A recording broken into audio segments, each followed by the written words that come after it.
Good morning. Stand by me, Mom. My mom gave birth to me at age 16. My dad worked hard so she could finish high school and supported her goals to get her BS and master's degree in education. Mom was an exceptional educator. She was chosen to be the one to integrate the teaching staff at the Suffolk Elementary School, and she excelled there. Her career advanced to several positions in the Suffolk school system: reading specialist, elementary school principal that I attended, and administrator in the office of the superintendent. I'm sharing Mom's accomplishment because this very organized, outstanding educator has now been diagnosed with Alzheimer's.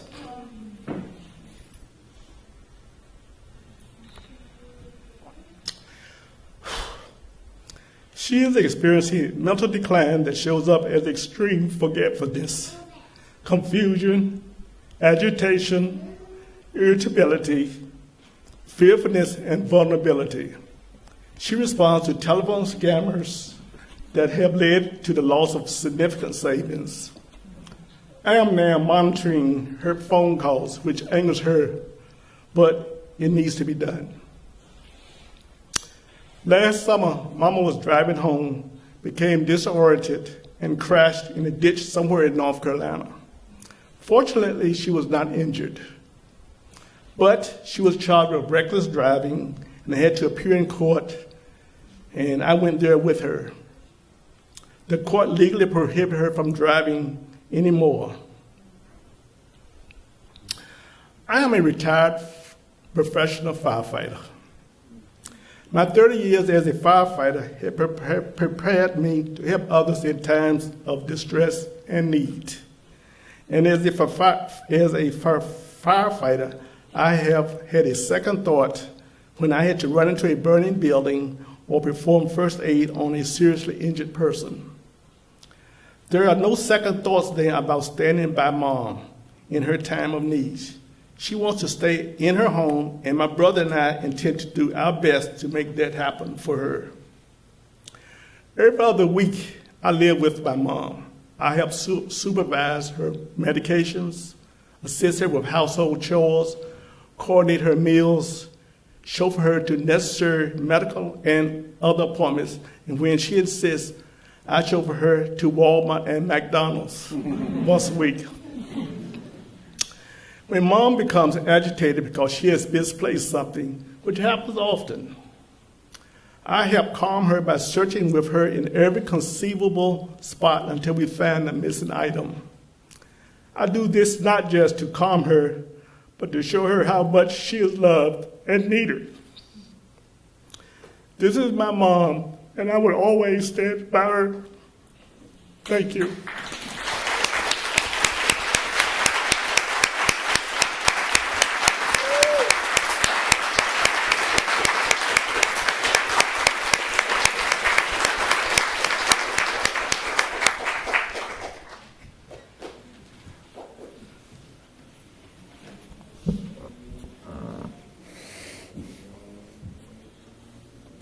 Some of you may or may not know my wife's horrific motorcycle accident 2 years ago. From April 24th to May 30th, 36 straight days of driving to and from the hospital, mostly Norfolk General, trying to find free parking. That was my routine. I got pretty good at it, too. One of her surgeries late in May, the doctor said it should be pretty routine, 1 to 2 hours, maybe 3 to 4. 8.5 hours later, I was able to see Amber. I spent the first couple hours in the waiting room talking with some folks to kill time. I went outside to soak up the sun, work on my tan. I even took a nap on the park bench. I went back up to the waiting room, thinking it would be over soon. The waiting room that was once full was now dwindling down. One by one, people were leaving. By late afternoon, no one was left in the waiting room. I started to freak out. No one was on the second floor. Even the receptionist had left for the day. The TV was on, Dr. Phil or something like that, and it had a sign that said, "Please do not change the channel." I'm the only one there. Who's going to stop me? I switched it to a hockey game to clear my mind and to stop from wandering off. I called my friend Teresa because she was the only person I knew in Norfolk and asked her if she could bring me something to eat. Paula had called me and said, "How did the surgery go?" She's still in there. I needed Paula and Teresa to be there to help me so that I could have the strength and energy for Amber. It was the longest of Amber's 9 surgeries, and it went well. I was relieved every day that Amber was showing improvement from everyone's prayers and positive thoughts. Thank you, Teresa and Joe, for bringing me food to the hospital. Thank you, Paula and Richard, for support and food, and Richard for mowing my yard. Thank you, everyone who brought us meals and sent flowers and cards. I even asked Humphrey if he could bring a pizza to my son Lee, who's home by himself. Last week, Jerry Clevercamp, he said, "I need to ask you something if it's okay." I'm like, "Yeah, what's up?" I thought I did something wrong. He pulled me aside and told me I was an inspiration. I said, "You know what this Sunday is all about?"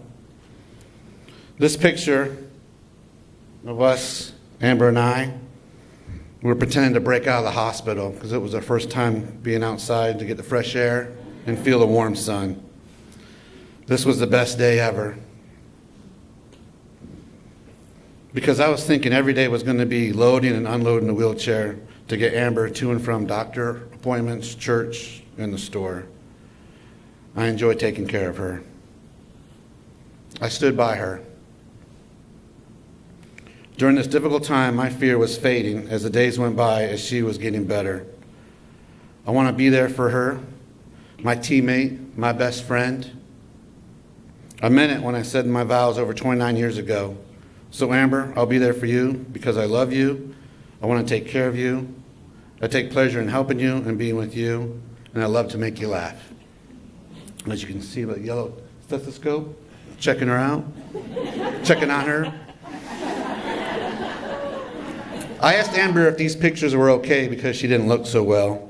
And she said, "Yes, that's what it looks like when you get hit by a truck." Thank you.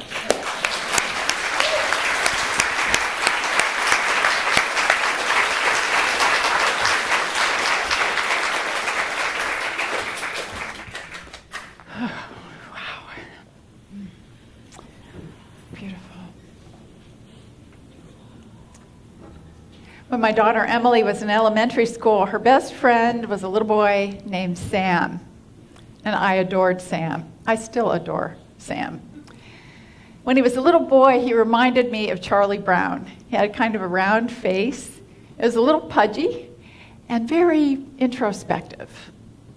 Sam was also brilliant, a child prodigy, actually. And each school morning, he would come by our house to get Emily, and they would walk up the street to school together.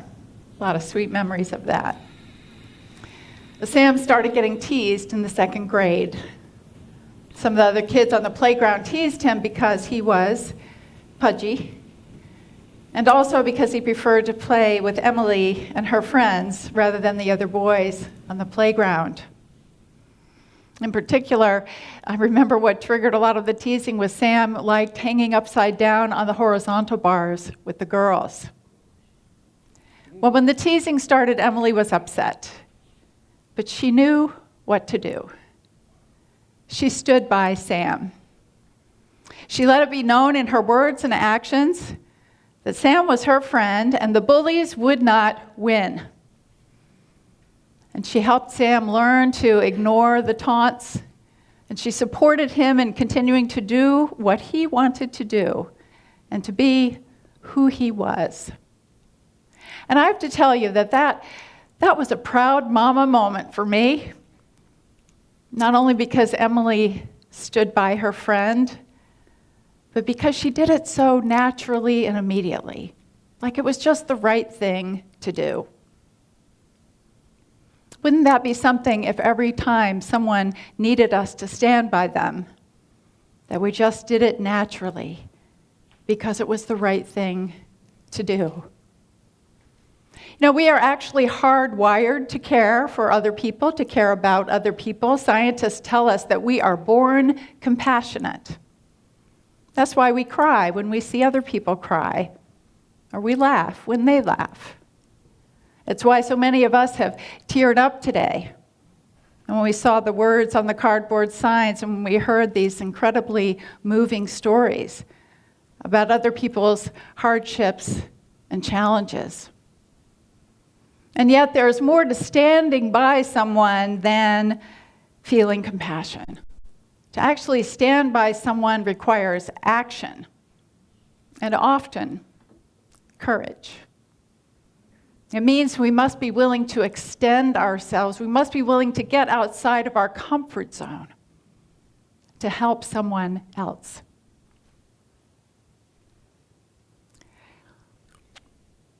Recently, my biggest learning about standing by others has come in the area of racial justice. Over the past year, I have realized the extent of the white privilege that I have had my whole life and have completely taken for granted. I've come to see that life in America for people of color is very, very different, that is systemically unjust and oppressive.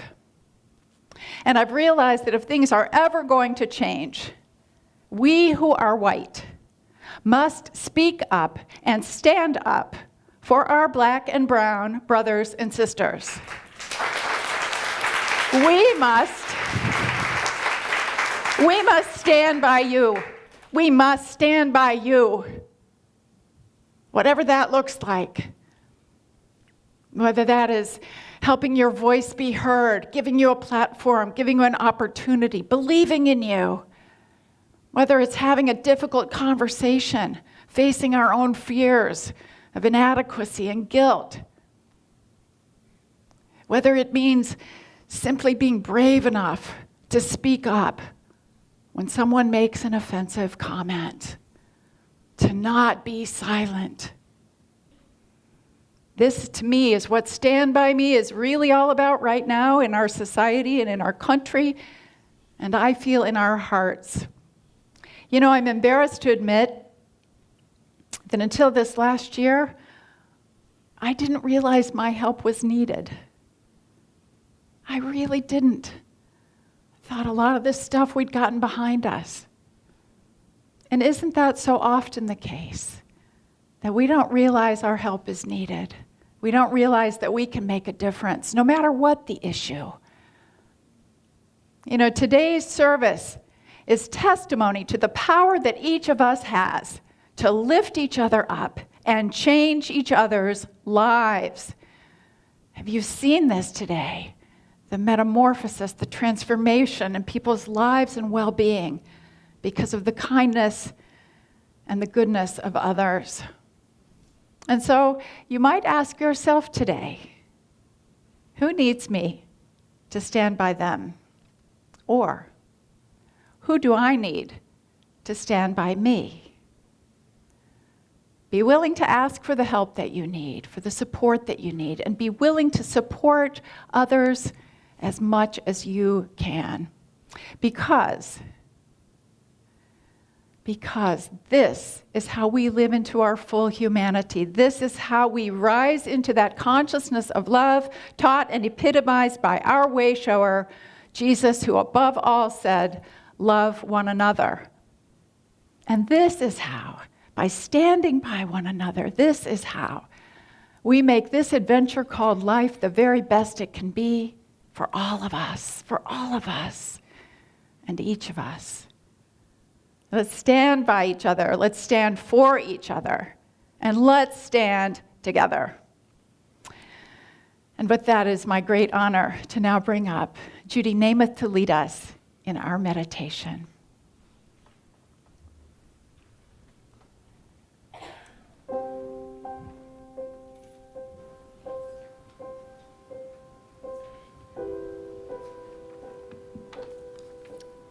Wow.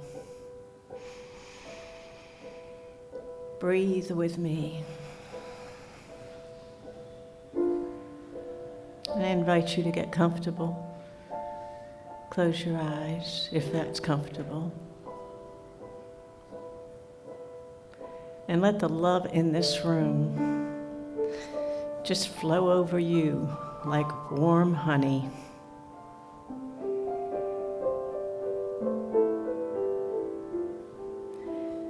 To quote Brené Brown, the spirit connection that flows through us and every human is something that cannot be broken.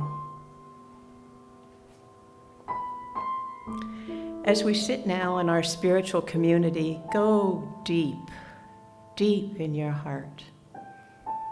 God waits for you. At the center of our being is the point of nothingness, untouched by ego, a point or spark which belongs entirely to God, inaccessible to the fantasies of our mind or the brutalities of our will. This little point of nothingness is the pure glory of God written in us, like a pure diamond blazing with the invisible light of heaven. It is in everybody. Close your eyes and shift into contemplative prayer. Let all the pieces of who you think you are today drop away.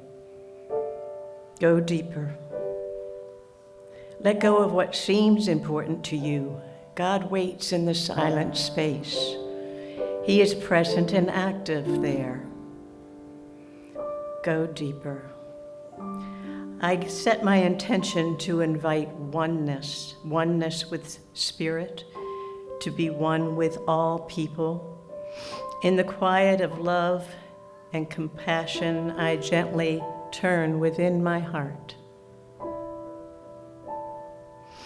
Breathe and repeat after me the words from Psalm 46. Be still and know that I am God. Together, know that I am God. Be still and know that I am. Be still and know that I am. Be still and know. Be still and know. Be still. Be in the silence.